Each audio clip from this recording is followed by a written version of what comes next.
నమస్కారం. ఘంటారావానికి స్వాగతం. ముందుగా ప్రధాన అంశాలు. సంపద సృష్టిలో పారిశ్రామికవేత్తలు సహకరించాలన్న చంద్రబాబు. అమరావతి నిర్మాణంలో కలిసి రావాలని సిఐఐ సదస్సులో పిలుపు. మద్యం కేసులో నిందితులకు తొలి రోజు సిట్ విచారణ. కుంభకోణంలో వసూలు చేసిన డబ్బులపై ఆరా.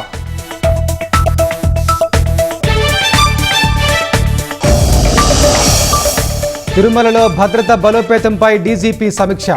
రక్షణ సంస్థలతో కలిసి సెన్సార్ ప్లే సిస్టమ్ ఏర్పాటుపై చర్చ.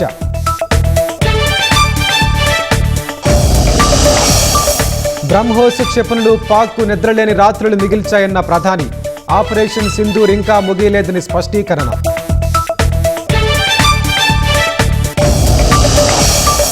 2014 నుంచి 23 వరకు గద్దర్ తెలంగాణ సినీ అవార్డుల ప్రకటన. తెలుగు రాష్ట్రాలు చెరో ఏడాది అందజేస్తే బాగుంటుందన్న మురళీమోహన్.